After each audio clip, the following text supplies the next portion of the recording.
Hello my dear students, welcome to the online class. Today we are going to understand the very important concept in this chapter, that is optimal choice of the consumer or consumer's equilibrium. Optimal choice of the consumer or consumer's equilibrium, because this concept will be asked for 6 marks in your annual examination. So ಇಲ್ಲಿ ವಿದ್ಯಾರ್ಥಿಗಳೇ, ವಾರ್ಷಿಕ ಪರೀಕ್ಷೆ ದೃಷ್ಟಿಯಿಂದ ಅತ್ಯಂತ ಮಹತ್ವಪೂರ್ಣವಾದಂತಹ ಒಂದು concept ಅನ್ನ ಇವತ್ತು ನಾವು ಈ ಕ್ಲಾಸಲ್ಲಿ ತಿಳ್ಕೊಳ್ಳಿಕ್ಕೆ ಹೋಗ್ತಾ ಇದ್ದೀವಿ. ಈ ಒಂದು ಕಾನ್ಸೆಪ್ಟ್ ಮೇಲೆ ನಿಮಗೆ 6 ಅಂಕದ ಪ್ರಶ್ನೆಯನ್ನ ಕೇಳಲಾಗ್ತದ. 6 ಅಂಕದ ಪ್ರಶ್ನೆಯನ್ನ ಕೇಳಲಾಗ್ತದ. ಅದೇನಪ್ಪ ಅಂತಂದ್ರೆ, ಅನುಭೋಗಿಯ ಆದರ್ಶ ಆಯ್ಕೆ ಅಥವಾ ಅನುಭೋಗಿಯ ಸಮತೋಲನ. ಅನುಭೋಗಿಯ ಆದರ್ಶ ಆಯ್ಕೆ ಅಥವಾ ಅನುಭೋಗಿಯ ಸಮತೋಲನ.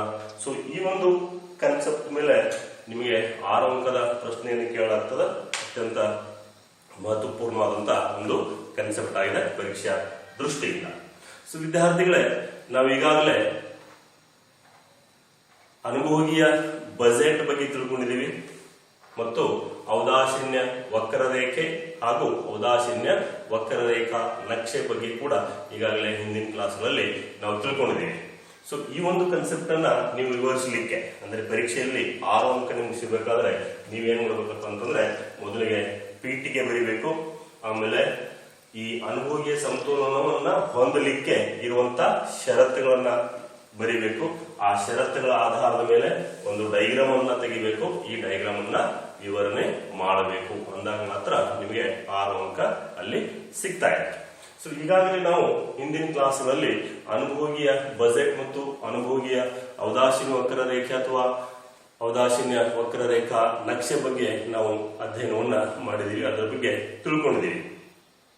ಸೊ ಇಲ್ಲಿ ಅನುಭೋಗಿಯ ಬಜೆಟ್ ಏನು ವ್ಯಕ್ತಪಡಿಸ್ತದ, what the budget line shows, ಅಂದ್ರೆ ಅನುಭೋಗಿಯ ಬಜೆಟ್ ರೇಖೆ ಏನಿದೆ, ಆ ಬಜೆಟ್ ರೇಖೆ ಏನು ವ್ಯಕ್ತಪಡಿಸ್ತದ ಅಂತಂದ್ರೆ, ನಿಮ್ಮ ಕೊಂಡುಕೊಳ್ಳುವ ಶಕ್ತಿ ಅಥವಾ ಅನುಭೋಗಿಯ ಕೊಂಡುಕೊಳ್ಳುವ ಶಕ್ತಿಯನ್ನ ವ್ಯಕ್ತಪಡಿಸ್ತದ. ಕೊಂಡುಕೊಳ್ಳುವ ಶಕ್ತಿ ಅಂತಂದ್ರೆ ಅನುಭೋಗಿಯ ಆದಾಯ. ಸೊ ಅನುಭೋಗಿ ಬಳಿ ಇರುವಂತಹ ಆದಾಯ ಮತ್ತು ಆ ಆದಾಯದ ಆಧಾರದ ಮೇಲೆ ಮತ್ತು ವಸ್ತುಗಳಿಗೆ ಇರುವಂತಹ ಬೆಲೆಯ ಆಧಾರದ ಮೇಲೆ ಅನುಭೋಗಿ ಎಷ್ಟು ವಸ್ತುಗಳನ್ನು ಕೊಂಡುಕೊಳ್ಳಲಿಕ್ಕೆ ಸಾಧ್ಯ ಇದೆ ಅನ್ನೋದನ್ನ ಏನ್ ವ್ಯಕ್ತಪಡಿಸ್ತಂದ್ರೆ ಆ ಬಜೆಟ್ ರೇಖೆ ವ್ಯಕ್ತಪಡಿಸ್ತದ. ಸೊ ಇಲ್ಲಿ ಬಜೆಟ್ ರೇಖೆ ಏನ್ ವ್ಯಕ್ತಪಡಿಸ್ತಾ ಇದೆ, ಅನುಭೋಗಿಯ ಕೊಂಡುಕೊಳ್ಳುವ ಶಕ್ತಿಯನ್ನ ವ್ಯಕ್ತಪಡಿಸ್ತಾರೆ. ಅದೇ ರೀತಿ ಔದಾಸೀನ್ಯ ವಕ್ರರೇಖೆ ಏನು ವ್ಯಕ್ತಪಡಿಸ್ತದ, ಅನುಭೋಗಿಯ ಔದಾಸೀನ್ಯ ವಕ್ರರೇಖೆ ಏನು ವ್ಯಕ್ತಪಡಿಸ್ತದಪ್ಪ ಅಂತಂದ್ರೆ ಅನುಭೋಗಿಯ ಆಯ್ಕೆ ಮತ್ತು ಅಭಿರುಚಿಯನ್ನ ವ್ಯಕ್ತಪಡಿಸ್ತದ. ಅನುಭೋಗಿಯ ಆಯ್ಕೆ ಮತ್ತು ಅಭಿರುಚಿಯನ್ನ ವ್ಯಕ್ತಪಡಿಸ್ತದ. ನಾವು ಈಗಾಗಲೇ ನಿನ್ನೆ ಕ್ಲಾಸಲ್ಲಿ ನೋಡಿದೀವಿ, ಅಥವಾ ಲಾಸ್ಟ್ ಕ್ಲಾಸಲ್ಲಿ ನಾವು ನೋಡಿದೀವಿ, ಏನು ಅನುಭೋಗಿ ಯಾವಾಗಲೂ ಎತ್ತರ ಮಟ್ಟದ ಔದಾಸೀನ್ಯ ವಕ್ರರೇಖೆಯನ್ನು ಆಯ್ಕೆ ಮಾಡಿಕೊಳ್ಳುತ್ತಾನೆ. ಯಾಕೆ ಎತ್ತರ ಮಟ್ಟದ ಔದಾಸೀನ್ಯ ವಕ್ರರೇಖೆಯನ್ನು ಆಯ್ಕೆ ಮಾಡಿಕೊಳ್ತಾನೆ ಅವನು? ಯಾಕಂತಂದ್ರೆ ಅವನಿಗೆ ಗರಿಷ್ಠ ಮಟ್ಟದ ತೃಪ್ತಿಯನ್ನ ಪಡಿಲಿಕ್ಕೆ ಬೇಕಾಗ್ತದ. ಸೊ ಆ ಗರಿಷ್ಠ ಮಟ್ಟದ ತೃಪ್ತಿಯನ್ನ ಪಡಿಬೇಕಾದ್ರೆ ಅವನೇನ್ ಮಾಡ್ಬೇಕು, ಎತ್ತರ ಮಟ್ಟದ ಅಂದ್ರೆ ಮೇಲ್ಭಾಗದಲ್ಲಿರುವಂತಹ ಔದಾಸೀನ್ಯ ವಕ್ರರೇಖೆಯನ್ನ ಆಯ್ಕೆ ಮಾಡಿಕೊಳ್ಳಬೇಕು. ಸೊ ಆ ಮೇಲ್ಭಾಗದಲ್ಲಿ ಇರುವಂತಹ ವಕ್ರರೇಖೆಯನ್ನ ಆಯ್ಕೆ ಮಾಡಿಕೊಂಡಾಗ ಮಾತ್ರ ಆ ಅನುಭೋಗಿಗೆ ಏನ್ ಸಿಗ್ತಾ ಇದೆ, ಗರಿಷ್ಠ ಮಟ್ಟದ ತೃಪ್ತಿ ಸಿಗ್ತಾ ಇದೆ. ಸೊ ಈ ಅನುಭೋಗಿಯ ಸಮತೋಲನ ಅಥವಾ ಅನುಭೋಗಿಯ ಆದರ್ಶ ಆಯ್ಕೆಯನ್ನ ನಾವು ತಿಳ್ಕೊಳ್ಬೇಕಾದ್ರೆ ನಾವು ಏನ್ ಮಾಡಬೇಕಪ್ಪ ಅಂತಂದ್ರೆ, ಅನುಭೋಗಿಯ ಬಜೆಟ್ ರೇಖೆ ಮತ್ತು ಔದಾಸೀನ್ಯ ರೇಖೆ ಅಥವಾ ಔದಾಸೀನ್ಯ ವಕ್ರರೇಖಾ ನಕ್ಷೆಯನ್ನ ಕೂಡಿಸಬೇಕಾಗ್ತದ. ಏನ್ ಮಾಡಬೇಕಾಗ್ತದ, ಅನುಭೋಗಿಯ ಬಜೆಟ್ ರೇಖೆ ಮತ್ತು ಔದಾಸೀನ್ಯ ವಕ್ರರೇಖಾ ನಕ್ಷೆಗಳನ್ನ ಕೂಡಿಸಬೇಕಾಗ್ತದ, ಒಂದುಗೂಡಿಸಬೇಕಾಗ್ತದ. ಅಂದಾಗ ಮಾತ್ರ ನಮಗೆ ಏನ್ ಗೊತ್ತಾಗ್ತದ ಅಂತಂದ್ರೆ, ಯಾವ ಬಿಂದುವಿನಲ್ಲಿ ಅಥವಾ ಯಾವ ಸಂಯೋಜನೆಯಲ್ಲಿ ಅನುಭೋಗಿ ಹೆಚ್ಚಿನ ಮಟ್ಟದ ತೃಪ್ತಿಯನ್ನು ಪಡೆಯಲಿಕ್ಕೆ ಸಾಧ್ಯ ಇದೆ. ಸೊ ಆ ಅನುಭೋಗಿಯ ಆದರ್ಶ ಆಯ್ಕೆ ಅಥವಾ ಅನುಭೋಗಿಯ ಸಮತೋಲನವನ್ನ ನಾವು ತಿಳ್ಕೊಳ್ಬೇಕಾದ್ರೆ ಅಲ್ಲಿ 2 ಷರತ್ತುಗಳನ್ನ ಪೂರೈಸಬೇಕಾಗ್ತದ. ಎಷ್ಟು ಷರತ್ತುಗಳನ್ನ ಪೂರೈಸಬೇಕಾಗ್ತದ? 2 ಷರತ್ತುಗಳನ್ನ ಪೂರೈಸಬೇಕಾಗ್ತದ. ಅಂದ್ರೆ ಈ 2 ಷರತ್ತುಗಳು ಯಾವ ಬಿಂದುವಿನಲ್ಲಿ ಸಾಧ್ಯ ಆಗ್ತದ ಆ ಬಿಂದುವಿನಲ್ಲಿ ಅನುಭೋಗಿ ಗರಿಷ್ಠ ಮಟ್ಟದ ತೃಪ್ತಿಯನ್ನು ಪಡೀಲಿಕ್ಕೆ ಸಾಧ್ಯ ಇದೆ ಅನ್ನೋದನ್ನ ನಮಗೆ ಗೊತ್ತಾಗ್ತದ. ಸೊ ಮೊದಲನೇ ಷರತ್ತು ಏನಪ್ಪಾ ಅಂತಂದ್ರೆ MRS ಅಂತಂದ್ರೆ ಸೀಮಾಂತ ಬದಲಿಕೆಯ ದರ. MRS is equal to price ratio or budget line. ಅಂದ್ರೆ ಸೀಮಾಂತ ಬದಲಿಕೆಯ ದರ ಇದು ಎದಕ್ಕೆ ಸಮನಾಗಿರಬೇಕು? ಬಜೆಟ್ ಅನುಪಾತ ಅಥವಾ ಬೆಲೆಯ ಅನುಪಾತ ಮತ್ತು ಬೆಲೆಯ ರೇಖೆಗೆ ಸಮನಾಗಿರಬೇಕು. ಎದಕ್ಕೆ ಸಮನಾಗಿರಬೇಕು? ಸೀಮಾಂತ ಬದಲಿಕೆಯ ದರ ಇದು ಬೆಲೆಯ ಅನುಪಾತ ಅಥವಾ ಬಜೆಟ್ ರೇಖೆಗೆ ಸಮನಾಗಿರಬೇಕು. ಇದು ಮೊದಲನೇ ಷರತ್ತು, first condition.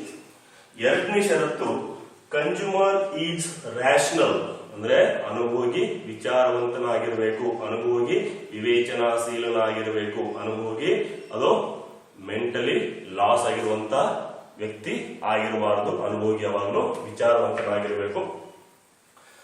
And wants to maximise his satisfaction from his limited income ಅಂತಂದ್ರೆ ಅವನ ಬಳಿ ಇರುವಂತಹ ಮಿತ ಆದಾಯದಿಂದ ಗರಿಷ್ಠ ಮಟ್ಟದ ತೃಪ್ತಿಯನ್ನು ಪಡೆಯುವಂತ ಅನುಭೋಗಿ ಆಗಿರಬೇಕು.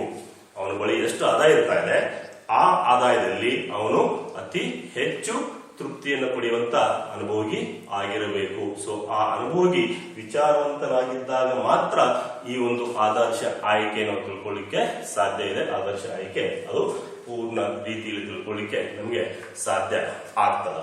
ಸೊ ಈ 2 ಷರತ್ತುಗಳ ಆಧಾರದ ಮೇಲೆ ನಾವು ಒಂದು ಡೈಗ್ರಾಮ್ ಅನ್ನ ತೆಗೆದಿದ್ದೀವಿ. ಅಲ್ಲಿ ನೋಡಿ, ಒಂದು ಡೈಗ್ರಾಮ್ ಅನ್ನ ಇಲ್ಲಿ ನಾನು ಬೋರ್ಡ್ ಮೇಲೆ ವ್ಯಕ್ತಪಡಿಸಿದ್ದೀನಿ. OX ಆಕ್ಸಿಸ್ ಮೇಲೆ ನಾವು ಏನ್ ಎಣಿಕೆ ಮಾಡ್ತಾ ಇದೀವಿ? ಬಾಳೆಹಣ್ಣಿನ ಘಟಕಗಳನ್ನ ಎಣಿಕೆ ಮಾಡ್ತಾ ಇದೀವಿ. OY ಆಕ್ಸಿಸ್ ಮೇಲೆ ಮಾವಿನ ಹಣ್ಣಿನ ಘಟಕಗಳನ್ನ ವ್ಯಕ್ತ ಮಾಡ್ತಾ ಇದೀವಿ. ಸೊ ಪೀಠಿಕೆ ಭಾಗದಲ್ಲಿ ನಾನು ಹೇಳಿದಾಗೆ ಬಜೆಟ್ ರೇಖೆ ಮತ್ತು ಔದಾಸೀನ್ಯ ವಕ್ರರೇಖಾ ನಕ್ಷೆ ಅಥವಾ ಔದಾಸೀನ್ಯ ವಕ್ರರೇಖೆಯನ್ನ ನಾವೇನ್ ಮಾಡಬೇಕು? ಒಂದುಗೂಡಿಸಬೇಕು. ಒಂದುಗೂಡಿಸಿದಾಗ ಮಾತ್ರ ಅನುಭೋಗಿ ಆದರ್ಶ ಆಯ್ಕೆ ಅಥವಾ ಅನುಭೋಗಿಯ ಸಮತೋಲನವನ್ನ ತಿಳ್ಕೊಳ್ಳಿಕ್ಕೆ ಸಾಧ್ಯ ಇದೆ, ಸಿದ್ಧಪಡಿಸಲಿಕ್ಕೆ ಸಾಧ್ಯ ಇದೆ. ಸೊ ನಾನಿಲ್ಲಿ ಬಜೆಟ್ ರೇಖೆಯನ್ನ AB ಅಂತ ಹೇಳಿ ವ್ಯಕ್ತಪಡಿಸಿದ್ದೀನಿ. AB ಏನಾಗಿದೆ? ಬಜೆಟ್ ರೇಖೆಯಾಗಿದೆ. ಅದರಂತೆ 3 ಔದಾಸೀನ್ಯ ವಕ್ರರೇಖೆಗಳನ್ನು ತೋರಿಸಿದ್ದೀನಿ ನಾನು. IC1, IC2, IC3 ಹೀಗೆ 3 ಔದಾಸೀನ್ಯ ವಕ್ರರೇಖೆಗಳನ್ನು ತೋರಿಸಿದ್ದೀನಿ. ಅಂತಂದ್ರೆ ಔದಾಸೀನ್ಯ ನಕ್ಷೆಯನ್ನ ನಾನಲ್ಲಿ ತೋರಿಸಿದ್ದೀನಿ. ಸೊ ಈ ಔದಾಸೀನ್ಯ ವಕ್ರರೇಖೆಗಳ ಮೇಲೆ ಬೇರೆ ಬೇರೆ ಸಂಯೋಜನೆಗಳನ್ನ ತೋರಿಸಿದ್ದೀನಿ. CDEF ಹೀಗೆ 4 ಸಂಯೋಜನೆಗಳನ್ನ ನಾನಲ್ಲಿ ತೋರಿಸಿದ್ದೀನಿ. ಸೊ ಒಂದು ಅಥವಾ ಮೊದಲನೇ ಸಂಯೋಜನೆಯನ್ನ ನಾವು ಆಯ್ಕೆ ಮಾಡ್ಕೊಂಡ್ರೆ, ಮೊದಲನೇ ಸಂಯೋಜನೆ ಅದು ಸಿ ಸಂಯೋಜನೆ.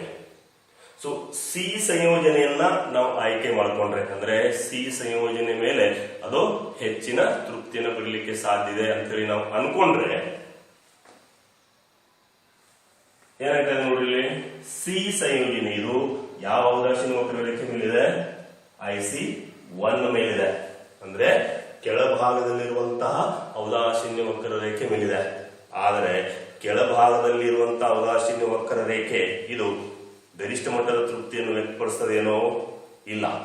ಅದರ ಮೇಲೆ ಇರುವಂತಹ ಔದಾಸೀನ್ಯ ವಕ್ರರೇಖೆಗಳ ಮೇಲೆ ಗರಿಷ್ಠ ಮಟ್ಟದ ತೃಪ್ತಿಯನ್ನು ಪಡಲಿಕ್ಕೆ ಸಾಧ್ಯ ಇದೆ. ಯಾಕಂತಂದ್ರೆ ಈ ಔದಾಸೀನ್ಯ ವಕ್ರರೇಖಾ ನಕ್ಷೆಯಲ್ಲಿ ನಾವು ಏನ್ ನೋಡಿದ್ವಿ ಅಂತಂದ್ರೆ ಯಾವುದೇ ಒಬ್ಬ ಅನುಭೋಗಿ ಹೆಚ್ಚಿನ ಮಟ್ಟದ ಅಥವಾ ಗರಿಷ್ಠ ಮಟ್ಟದ ತೃಪ್ತಿಯನ್ನು ಪಡಿಬೇಕಾದ್ರೆ ಮೇಲ್ಭಾಗದಲ್ಲಿ ಅಥವಾ ಎತ್ತರ ಮಟ್ಟದಲ್ಲಿ ಇರುವಂತಹ ಔದಾಸೀನ್ಯ ವಕ್ರರೇಖೆಯನ್ನ ಆಯ್ಕೆ ಮಾಡಿಕೊಳ್ಳುತ್ತಾನೆ. ಕಾರಣ ಎತ್ತರ ಮಟ್ಟದಲ್ಲಿ ಇರುವಂತಹ ಔದಾಸೀನ್ಯ ವಕ್ರರೇಖೆ ಆ ಅನುಭೋಗಿಗೆ ಗರಿಷ್ಠ ಮಟ್ಟದ ತೃಪ್ತಿ ಅಥವಾ ಹೆಚ್ಚಿನ ತೃಪ್ತಿಯನ್ನ ನೀಡುತ್ತದೆ ಅಂತ ಹೇಳಿ ನಾವು ಈಗಾಗಲೇ ತಿಳ್ಕೊಂಡಿದ್ದೀವಿ. ಹಾಗಾಗಿ ಸಿ ಬಿಂದು ಇದು ಆದರ್ಶ ಆಯ್ಕೆಯ ಬಿಂದು ಅಲ್ಲ, ಅಥವಾ ಸಿ ಬಿಂದುವಿನಲ್ಲಿ ಅನುಭೋಗಿ ಸಮತೋಲನವನ್ನು ಹೊಂದಲಿಕ್ಕೆ ಸಾಧ್ಯ ಇಲ್ಲ. ಸಿ ಬಿಂದುವಿನಲ್ಲಿ ನಾನು ಆಗಲೇ ಹೇಳಿದಾಗೆ ಸಿ ಬಿಂದುವಿನಲ್ಲಿ ಈ ಎರಡು ಷರತ್ತುಗಳು ಪೂರ್ತಿ ಆಗ್ಲಿಕ್ಕೆ ಸಾಧ್ಯತೆ ನೋಡ್ಬೇಕು ನಾವಿಲ್ಲಿ. ಫಸ್ಟ್ ಮೊದಲನೇ ಷರತ್ತು ಏನಿದೆ, ಸೀಮಾಂತ ಬದಲಿಕೆಯ ದರ ಇದು ಬೆಲೆಯ ಅನುಪಾತ ಅಥವಾ ಬಜೆಟ್ ರೇಖೆಯನ್ನ ಸ್ಪರ್ಶಿಸಿರಬೇಕು ಅಥವಾ ಬಜೆಟ್ ರೇಖೆಯನ್ನ ಛೇದಿಸಿರಬೇಕು. ಓಕೆ, ಸೊ ಇಲ್ಲಿ ಸಿ ಬಿಂದು ಇದು ಬಜೆಟ್ ರೇಖೆಯನ್ನ ಛೇದಿಸಿದೆ. ನೋಡ್ರಿ, ಬಜೆಟ್ ರೇಖೆಯನ್ನ ಛೇದಿಸಿದೆ ಅಥವಾ ಸ್ಪರ್ಶ ಮಾಡಿದೆ. ಆದರೆ ಎರಡನೇ ಷರತ್ತು, consumer is rational and wants to maximise his satisfaction from his limited income. ಅಂದ್ರೆ ಅನುಭೋಗಿ ಬಳಿಯಿರುವಂತಹ ಮಿತ ಆದಾಯದಿಂದ ಗರಿಷ್ಠ ತೃಪ್ತಿಯನ್ನ ಪಡೆಯುವಂತಹ ವಿಚಾರವಂತ ಅಥವಾ ವಿವೇಚನಾಶೀಲ ಅನುಭೋಗಿ ಇರಬೇಕು. ಸೊ ಇಲ್ಲಿ ಈ ಎರಡನೇ ಷರತ್ತು ಪೂರ್ತಿ ಆಗ್ತಾ ಇದೆಯೇನೋ? ಎರಡನೇ ಷರತ್ತು ಪೂರ್ತಿ ಆಗ್ತಾ ಇಲ್ಲ.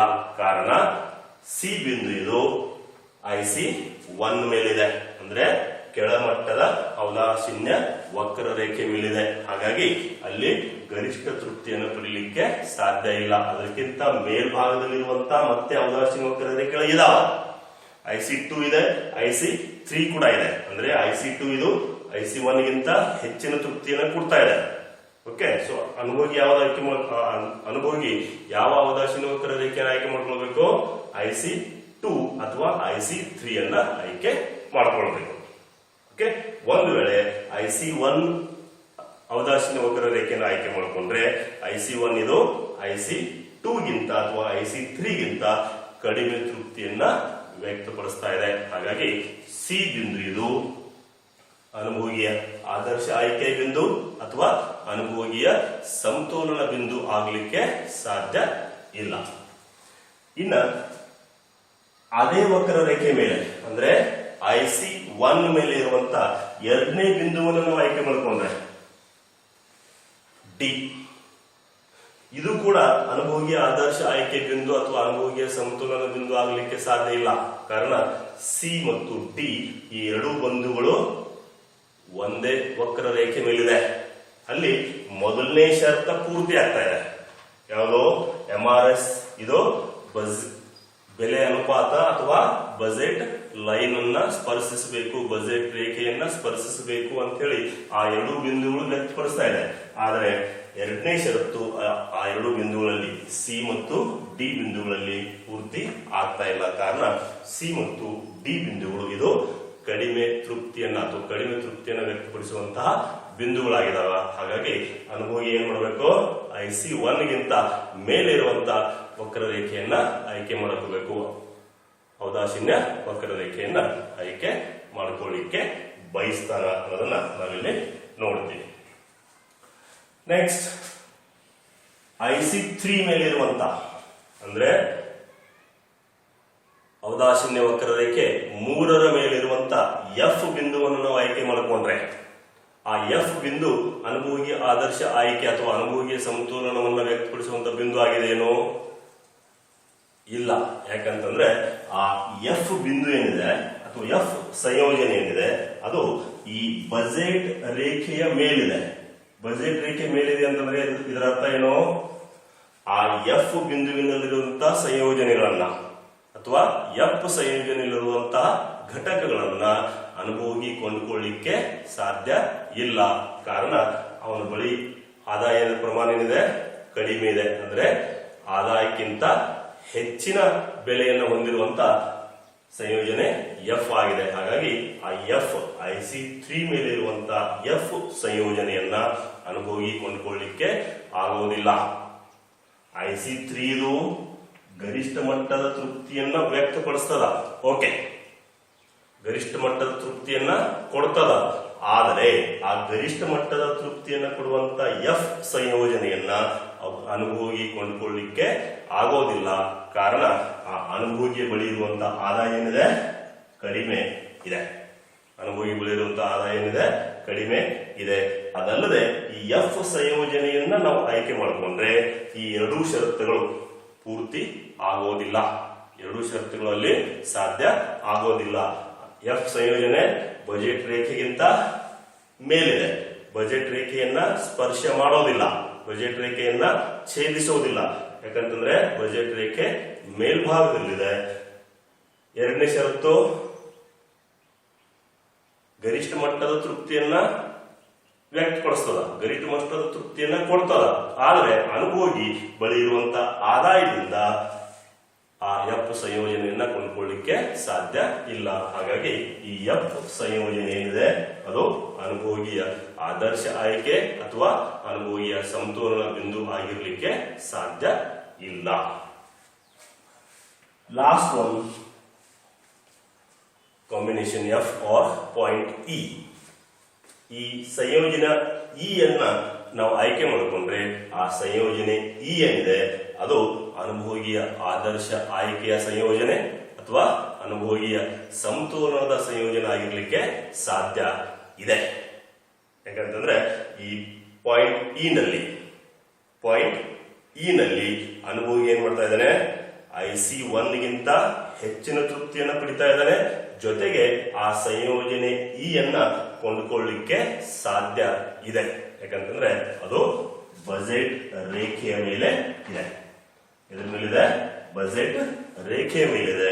ಸೊ ಅನುಭೋಗಿ ಅವನ ಬಳಿ ಇರುವಂತಹ ಆದಾಯದಿಂದ ಸಂಯೋಜನೆ ಇ ನಲ್ಲಿರುವಂತಹ ಘಟಕಗಳನ್ನು ಕೊಂಡುಕೊಂಡು ಹೆಚ್ಚಿನ ತೃಪ್ತಿಯನ್ನು ಪಡೆಯಲಿಕ್ಕೆ ಸಾಧ್ಯ ಇದೆ. ಹಾಗಾಗಿ ಸಂಯೋಜನೆ ಎ ಅಥವಾ ಪಾಯಿಂಟ್ ಇ ಇದು ಏನಾಗಿದೆ, ಅನುಭೋಗಿಯ ಆದರ್ಶ ಬಿಂದು ಆಗಿದೆ ಅಥವಾ ಅನುಭೋಗಿಯ ಸಮತೋಲನದ ಬಿಂದು ಆಗಿದೆ.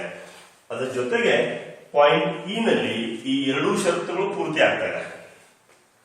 ಪಾಯಿಂಟ್ ಇ ನಲ್ಲಿ ಎರಡು ಷರತ್ತುಗಳು ಪೂರ್ತಿ ಆಗ್ತಾ ಇದೆ. ಮೊದಲನೇ ಷರತ್ತು MRS = price ratio or budget line ಅಂತಂದ್ರೆ ಬೆಲೆಯ ಅನುಪಾತ ಅಥವಾ ಬಜೆಟ್ ರೇಖೆ ಅದು ಎದಕ್ಕೆ ಸಮನಾಗಿದೆ, ಸೀಮಾಂತ ಬದಲಿಕೆಯ ದರಕ್ಕೆ ಸಮನಾಗಿದೆ. ಅಂದ್ರೆ ಇಲ್ಲಿ ಯಾವುದೇ ವಸ್ತುವನ್ನು ಹೆಚ್ಚಿನ ಪ್ರಮಾಣದಲ್ಲಿ ಬಿಟ್ಟು ಕೊಡ್ತಾ ಇಲ್ಲ, ಯಾವುದೇ ವಸ್ತುವನ್ನು ಅತಿ ಹೆಚ್ಚಿನ ಪ್ರಮಾಣದಲ್ಲಿ ಬಿಟ್ಟು ಕೊಡ್ತಾ ಇಲ್ಲ. ಹಾಗಾಗಿ ನಾವೇನ್ ಮಾಡ್ತೀವಿ, ಅದನ್ನ ಹೀಗೆ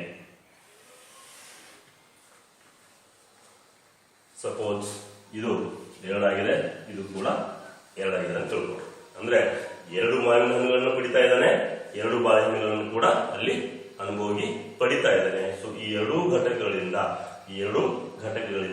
ಅವನಿಗೆ ಸಿಗುವಂತ ತೃಪ್ತಿ ಹೆಚ್ಚಾಗಿರ್ತದ. ಹಾಗಾಗಿ ಅನುಭೋಗಿ ಏನ್ ಮಾಡ್ತಾನ, ಯಾವಾಗಲೂ ಸಂಯೋಜನೆ ಇ ಅನ್ನ ಆಯ್ಕೆ ಮಾಡ್ಕೊಳ್ತಾನ. ಎರಡನೇ ಷರತ್ತು ನೋಡ್ರಿ, consumer is rational and wants to maximise his satisfaction from his limited income. ಅಂದ್ರೆ ಅನುಭೋಗಿ ಬಳಿ ಇರುವಂತಹ ಆದಾಯದಿಂದ ಅವನೇನು 2 ಘಟಕಗಳನ್ನ ಕೊಂಡ್ಕೊಳ್ತಾ ಇದ್ದಾನ, ಆ 2 ಘಟಕಗಳನ್ನ ಕೊಂಡುಕೊಂಡಾಗ ಅವನಿಗೆ ಸಿಗುವಂತ ತೃಪ್ತಿ ಏನಾಗಿದೆ, ಅದು ಹೆಚ್ಚಾಗಿದೆ. ಸೊ ಹೆಚ್ಚಿನ ತೃಪ್ತಿಯನ್ನ ಕೊಡುವಂತ ಸಂಯೋಜನೆಯನ್ನ ಯಾವಾಗಲೂ ಅನುಭೋಗಿ ಆಯ್ಕೆ ಮಾಡಿಕೊಳ್ಳುತ್ತಾನೆ. ಸೊ ಹಾಗಾಗಿ ನಮ್ಮ ರೇಖಾ ನಕ್ಷೆಯಲ್ಲಿ ಇರುವಂತಹ IC2 ಮೇಲೆ ಇರುವಂತಹ ಈ ಬಿಂದು ಅಥವಾ ಈ ಸಂಯೋಜನೆ ಏನಿದೆ, ಅನುಭೋಗಿಯ ಆದರ್ಶ ಆಯ್ಕೆಯ ಸಂಯೋಜನೆ ಆಗಿರ್ತದ ಅಥವಾ ಅನುಭೋಗಿಯ ಸಮತೋಲನದ ಸಂಯೋಜನೆ ಆಗಿರ್ತದ ಅಂತ ಹೇಳಿ ನಾವಿಲ್ಲಿ ಹೇಳಬಹುದು. ಸೊ ಇದಿಷ್ಟು ನೀವು ಪರೀಕ್ಷೆಯಲ್ಲಿ ವ್ಯವಸ್ಥಿತವಾಗಿ ಬರೆದಿದ್ದೆ ಆದ್ರೆ ನಿಮಗೆ 6 ಅಂಕ ಸಿಗುವಂತ ಚಾನ್ಸಸ್ ಇದೆ. ಓಕೆ, ಸೊ ಇದ್ರ ಬಗ್ಗೆ ಏನಾರ ಸಮಸ್ಯೆಗಳಿದ್ರೆ, ಏನಾದ್ರೆ ಪ್ರಾಬ್ಲಮ್ಸ್ಗಳಿದ್ರೆ ನೀವು ನನ್ನ ಮೊಬೈಲ್ ನಂಬರ್ಗೆ ಸಂಪರ್ಕ ಮಾಡಬಹುದು. ಇದ್ರ ಬಗ್ಗೆ ಏನಾದರೂ ಸಮಸ್ಯೆ ಇದ್ರೆ ಅದನ್ನ ಪರಿಹರಿಸಿಕೊಳ್ಳಬಹುದು. ಓಕೆ, ನಿಮಗೆಲ್ಲ ಇದ್ರ ಬಗ್ಗೆ ಅರ್ಥ ಆಗಿದೆ ಅಂತ ತಿಳ್ಕೊಂಡಿದ್ದೀನಿ. ಓಕೆ, ಸೊ ಇದರಲ್ಲಿ ಏನಾರ ನಿಮಗೆ ಸಮಸ್ಯೆ ಇದ್ರೆ, ನಿಮಗೆ ಏನಾದ್ರು ತಿಳಿದಿಲ್ಲ ಅಂತಂದ್ರೆ ನೀವೇನ್ ಮಾಡಬಹುದು, ನನಗೆ ಸಂಪರ್ಕವನ್ನ ಹೊಂದಬಹುದು. Okay, thank you.